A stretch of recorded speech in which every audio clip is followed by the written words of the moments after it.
Assalamualaikum warahmatullahi wabarakatuh. Jumpa lagi di Mr. Atar Channel kawan-kawan. Di video kali ini kita akan membahas tentang jembatan Wheatstone.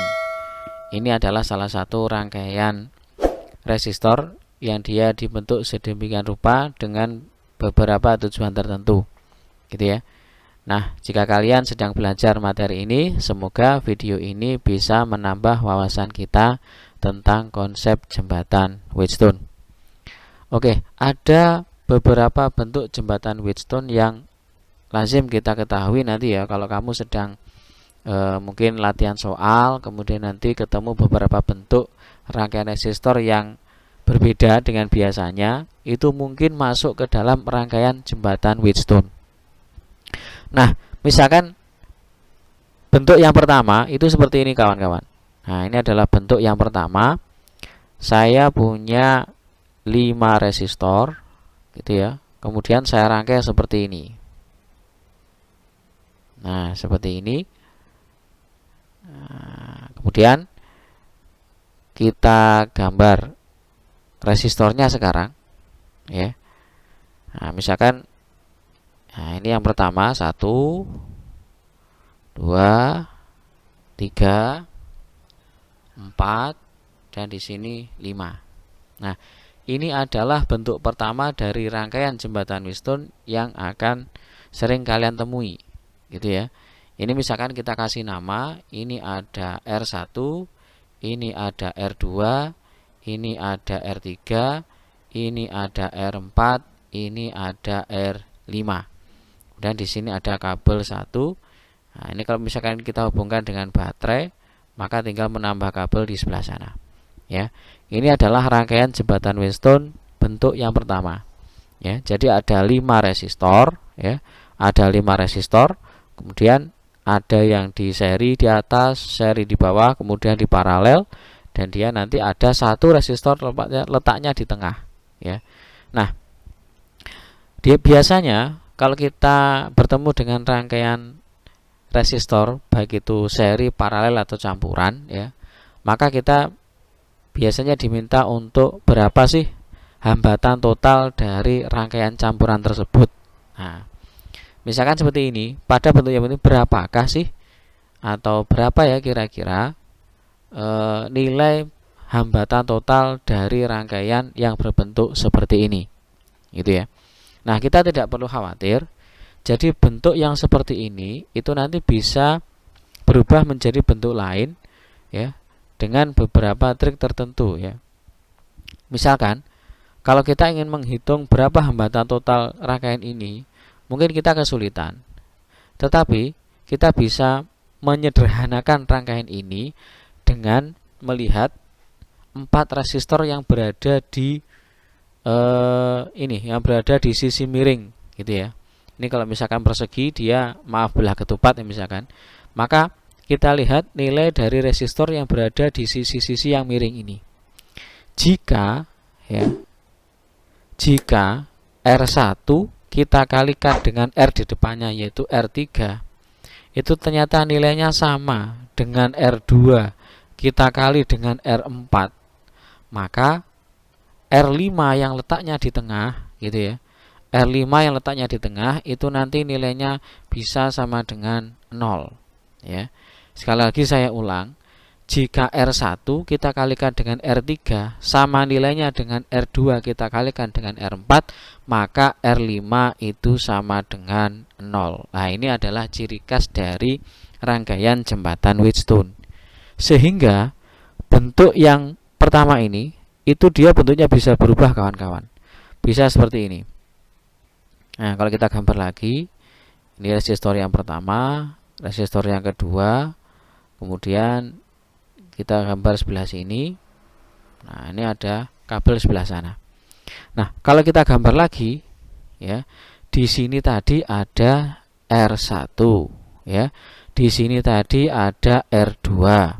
Kemudian di sini ada R3 dan sebelah sini ada R4. Nah, R5-nya kemana? R5-nya itu karena R1 kali R3 sama dengan R2 kali R4, maka R5 bisa kita anggap sama dengan 0. Nah, ini adalah R1, ini R2, ini R3, dan ini adalah R4 gitu ya.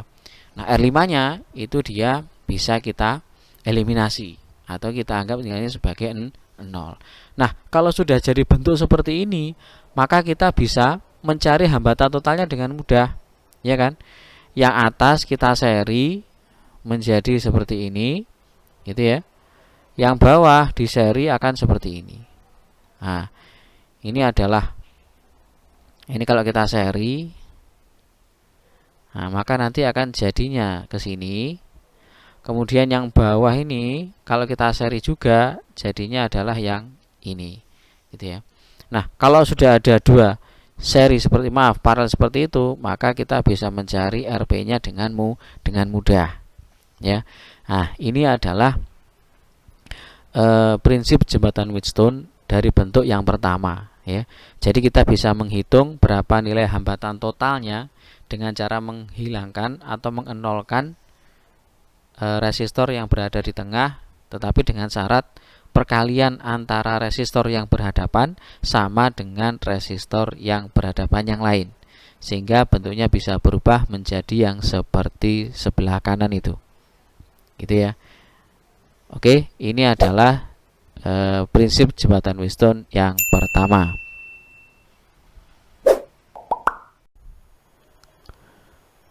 Baiklah, untuk lebih mempermudah pemahaman kita, coba kita lihat contoh berikut ini.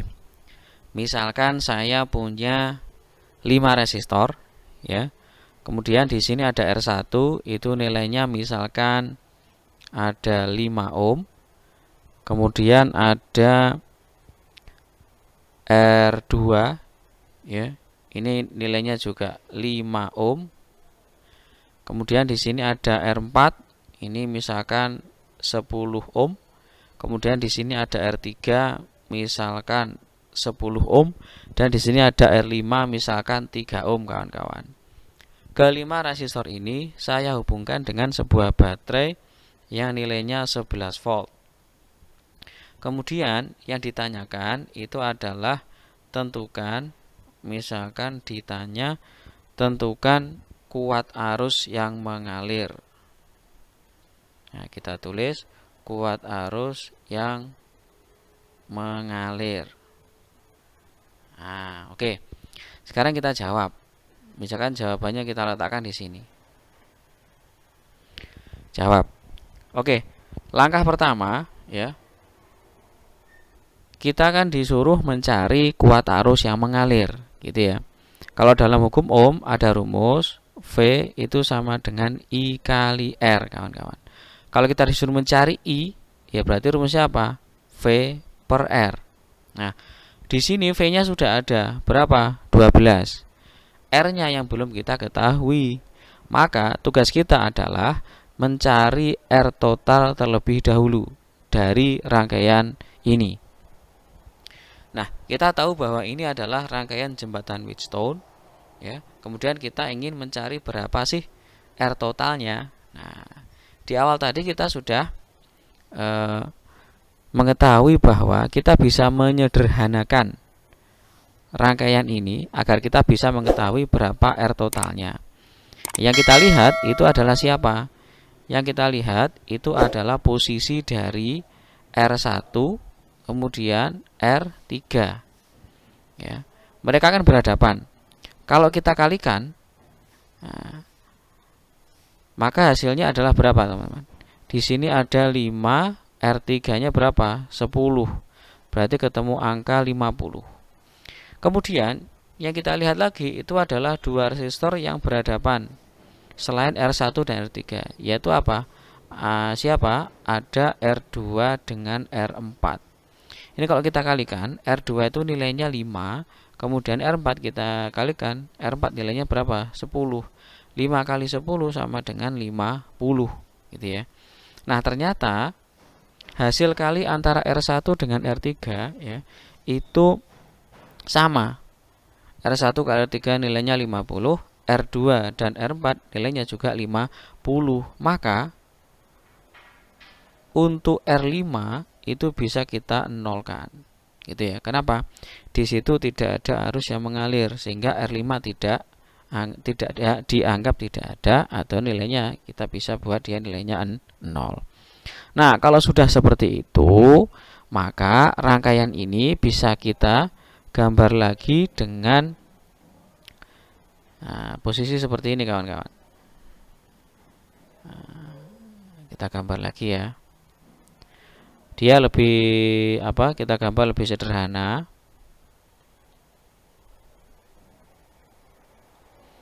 Karena posisi dari R5 itu dia sudah tidak ada. Ini adalah R1, ini adalah R4. Sedangkan yang bawah ini ada R2, ini ada R3. Nah, kalau sudah seperti ini, ini kan kita bisa mencari hambatan totalnya. Karena di situ ada 2 di seri, ada 2 di paralel. Misalkan yang atas ya, yang atas kita kasih nama misalkan di situ ada RS1 yaitu R1 ditambah dengan R4. R1 nilainya 5 ditambah dengan R4 nilainya 10. Maka sama dengan 15 ohm ya. Kemudian di sini ada RS2. RS2 itu adalah seri antara R2 dengan R3. Nah, di sini kita jumlah saja ya. R2 itu nilainya 5 ditambah dengan R3 nilainya berapa? 10. Maka RS2 nilainya adalah 15 ohm. Nah, karena mereka ya RS1 dan RS2 ini di paralel, maka kalau mencari paralelnya ya kita cari biasa aja. Nah, ini kita kasih garis ya. Nah, ini misalkan 1/Rp itu sama dengan 1/Rs1 ditambah dengan 1/Rs2. Kalau kita masukkan angkanya ya, berarti di sini 1/15 ditambah dengan 1/15 sama dengan di sini 2/15. Gitu ya. Sehingga Rp-nya itu kita balik 15/2 atau sama dengan 7,5 ohm. Nah, ini adalah R totalnya dari kelima resistor yang dia berbentuk jembatan Wheatstone seperti itu. Nah, tadi di awal kita disuruh mencari apa teman-teman? Kita diminta mencari I. Nah, sehingga maka kuat arusnya I itu sama dengan V/R. Ya. V-nya itu 12, kemudian dibagi dengan R-nya 7,5. Kalau kita hitung 12 bagi 7 itu sekitar 1 ya. Ya 1,6 ampere lah. Nah, ini adalah salah satu cara kita mencari hambatan total sekaligus mencari besaran lain dari jembatan Wheatstone, yaitu misalkan kita mencari kuat arus. Oke, semoga bermanfaat. Selamat belajar. Jangan lupa like, share, dan komen video ini. Kemudian kalian klik subscribe supaya channel ini bisa lebih berkembang kembali. Wassalamualaikum warahmatullahi wabarakatuh.